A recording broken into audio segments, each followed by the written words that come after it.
તો જય શ્રી કૃષ્ણ અને સ્વાગત છે તમારો આપણા નવા વ્લોગમાં। તો આજે આપણે જોવાના છે સારંગપુર અને આ છે આપણો 30 ડેઝ મંદિર ચેલેન્જનો 17મો દિવસ। આ છે સારંગપુરની ટ્રાફિક। ભાઈ આજે ટ્રાફિક થોડીક વધારે છે કેમ કે જે ટાઈમે અમે ગયા હતા એ ટાઈમે તહેવારના દિવસો હતા એટલા માટે થઈ અને ટ્રાફિક વધારે છે। જોઈએ હજી મંદિરે કેટલીક ટ્રાફિક થાય છે। અને આ આવી ગયો છે સારંગપુરનો ગેટ જે આપ જોઈ રહ્યા છો। અને આ છે પાર્કિંગ। ભાઈ પાર્કિંગ જો કેટલું મસ્ત મોટું બનાવવામાં આવ્યું છે। ખેતરમાં છે પણ મોટું પાર્કિંગ છે। જો વ્યવસ્થા સારી છે કેમ કે આવડા મોટા પાર્કિંગમાં ગાડી કાઢવામાં તકલીફ ના પડે।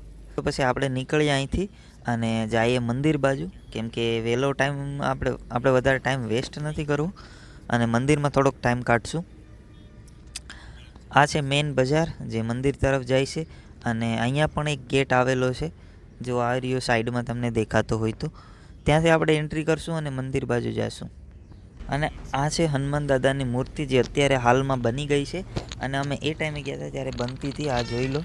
અને અહીંયા ઘણું રિનોવેશન કામ ત્યારે તો ચાલુ હતું, અત્યારે તો ખાસું બધું બનીને તૈયાર થઈ ગયું છે। તો અત્યારે લેટેસ્ટમાં કોઈ ગયું છે કે નહીં તો કોમેન્ટ જરૂર કરજો તો આપણે ખબર પડે કોણ હમણાં લેટેસ્ટમાં જઈને આવ્યું છે। બાકી આપણે હજી જવાનું બાકી છે। હનુમાનજીની મૂર્તિ બન્યા પછી નથી ગયા તો આપણે જાશું એક દિવસ। જોઈ રહ્યા છો એ મંદિર જ છે અને આપણે જઈએ જલ્દી દર્શન કરીએ। અને પબ્લિક રસ્તામાં વધારે છે એટલે મને લાગે છે મંદિરમાં પણ લાઈનમાં ઊભું રહેવું પડશે।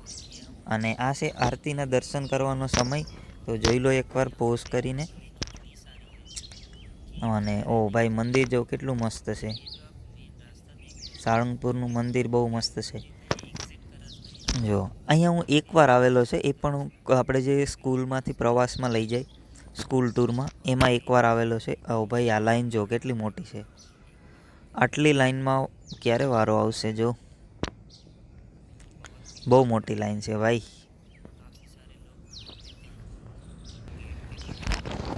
આના પહેલાં હું એકવાર આવ્યો હતો ત્યારે આટલી પબ્લિક નહોતી પણ અત્યારે વધારે પબ્લિક છે। મને લાગે છે આ તહેવાર છે એના લીધે હોઈ શકે છે। અને આ એ લોકેશન છે જ્યાંથી બધા ફોટા પડાવતા હોય છે, તમે જોયા હશે। સાળંગપુર મંદિર બેકગ્રાઉન્ડમાં હોય અને ફોટા પાડતા હોય। અને આ જો ભાઈ મંદિરની અંદરનો ફોટો જો અહીંયા ડિસ્પ્લેમાં લાઈવ ચાલુ છે। જો દર્શન કરી લો અને આપણે ટ્રાય કરશું અંદર જવાની જો ટાઈમ મળશે તો।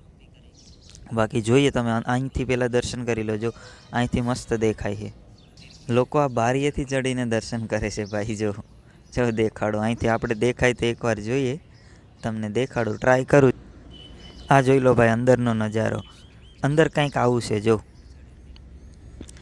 પબ્લિક લાઈનમાં દર્શન કરીને જાય છે જો પણ અંદર ડેકોરેશન ને બધું બહુ મસ્ત છે। જો કેટલું સરસ લાગે છે। આપણે ટ્રાય કરશું યાર અંદર જવાની। ફાઇનલી ભાઈ આપણે જેમ તેમ કરીને આવી ગયા છે અંદર અને હવે અહીંથી તમને દર્શન કરાવીશ, અમે ખુદ પણ દર્શન કરશું। અને જો ભાઈ બસ થોડીક વાર વેઇટ કરવું પડશે, હમણાં થોડીક વારમાં અહીંયા જે અંદરના કપાટ છે એ ખુલશે। તૈયારી જ છે હવે, ક્યાંય ના જતા જો ખુલે જ છે। જો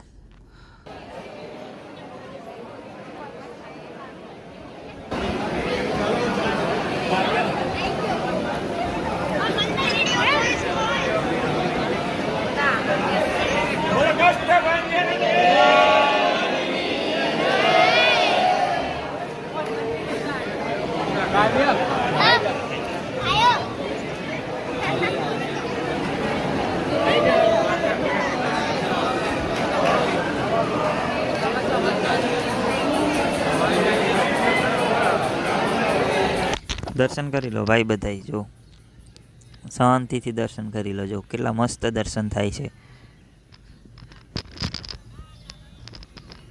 કોમેન્ટમાં જય હનુમાનજી મહારાજ લખી નાખજો। અને ભાઈ જો દર્શન કરીને બારે આવી ગયા છે અને બારે આવતાય ખાસો ટાઈમ લાગી ગયો કેમ કે એટલી પબ્લિક હતી તો નીકળવામાં ઘણો ટાઈમ વયો ગયો। અને ટાઈમ ટેબલ પણ લખેલું છે આરતી કરવા માટેનું દર્શન, તો એ તમે ખાસ જોઈ લેજો જો દર્શન કરવા આવતા હોય તો। અને બાકી આ તમને જે સફેદ કલરની બિલ્ડિંગોને દેખાય છે એ બધી જે છે એમાં રહેવા માટેની સુવિધા અહીંયા આપવામાં આવે છે, તો એ પણ અહીંયા તમે લાભ લઈ શકો છો। અને આ મૂર્તિ જોવું ભાઈ, જે ટાઈમે બનતી હતી એ ટાઈમનો આ વિડીયો છે. જો કઈ રીતના બનતી હતી, જો એક ક્રેન લાગેલી છે એને, જોઈ લો.